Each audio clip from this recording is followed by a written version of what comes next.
اعوذ باللہ من الشیطان الرجیم، بسم اللہ الرحمن الرحیم۔ تو کیسے ہیں ویورز آپ لوگ سب؟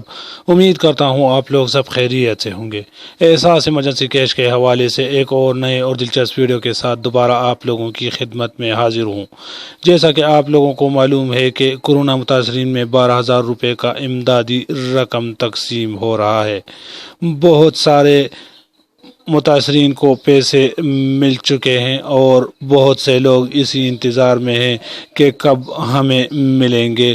تو بہت سارے لوگوں کے پیسے تو جانچ پڑتال کی وجہ سے رہ گئے ہیں، لیکن جانچ پڑتال والوں کا ڈیٹا ابھی تک نادرا میں انڈر پروسیس ہے، اس کا ابھی تک کوئی ڈیسیژن نہیں آیا ہے۔ اگر آپ لوگ یوٹیوب پر ویڈیو سرچ کرو گے تو بہت سارے ویڈیو آپ لوگوں کو ملیں گے کہ جانچ پڑتال والوں کے لیے خوشخبری اور یہ اور وہ، لیکن ابھی تک اس کا کوئی فیصلہ نہیں ہوا ہے۔ وہ سارے ویڈیو پیک ہے۔ ابھی وزیراعظم عمران خان صاحب نے خود اعلان کیا کہ اب سب سے پہلے وزیراعظم کورونا ریلیف فنڈ کے پیسے ملیں گے۔ تو اس نے کب بتایا ہے اور کس طریقے سے بتایا ہے، آئیے میں آپ کو اس کا انٹرویو کا کلپ دکھاتا ہوں، تو اس کی تفصیل آپ لوگ جانیں گے اسی ویڈیو میں آگے چل کے۔ لیکن ویڈیو میں مزید بڑھنے سے پہلے ہماری ہمیشہ کی طرح ایک چھوٹی سی ریکویسٹ کہ جو بھائی ہمارے چینل پر نئے ہیں، جنہوں نے ابھی تک ہمارے چینل کو سبسکرائب نہیں کیا ہے، ان سے گزارش ہے کہ پلیز چینل کو سبسکرائب کریں اور ساتھ میں گھنٹی کے نشان کو پریس کریں تاکہ ہر نئے آنے والی ویڈیو کی نوٹیفیکیشن آپ تک پہنچ جائے۔ تو میں ہوں سعید یوسف خیل اور آپ دیکھ رہے ہیں کوہدامان نیوز۔ آئیے ویڈیو کو سٹارٹ کرتے ہیں۔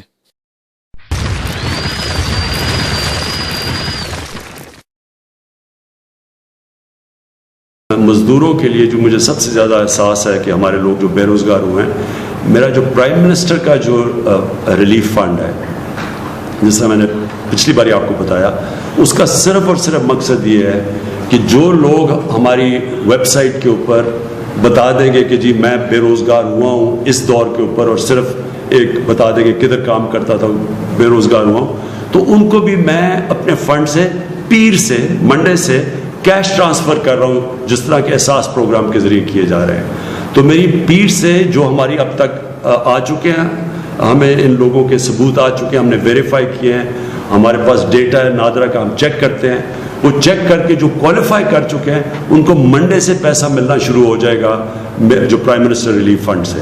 اور میرا جو سارا فنڈ ہے وہ صرف اور صرف ان بے روزگاروں کے لیے پیسہ دیتا رہے گا جب تک انشاءاللہ 1 مہینے تک۔ ہماری امید یہ ہے کہ جس طرح ہم چلتے جائیں گے، اور انشاءاللہ اگر ہمارے کیسز زیادہ تیزی سے نہ بڑھے تو انشاءاللہ ہم اپنے کاروبار کھولتے جائیں گے اور لوگوں کو روزگار ملتا جائے گا۔ خاص طور پہ کنسٹرکشن میں ہم نے کنسٹرکشن کی انڈسٹری کو خاص طور پہ کوشش کی ہے ہر قسم کا انسینٹو دیں تاکہ کنسٹرکشن شروع ہو، اور اس کا مقصد یہ ہے کہ زیادہ سے زیادہ لوگوں کو، مزدوروں کو روزگار ملے۔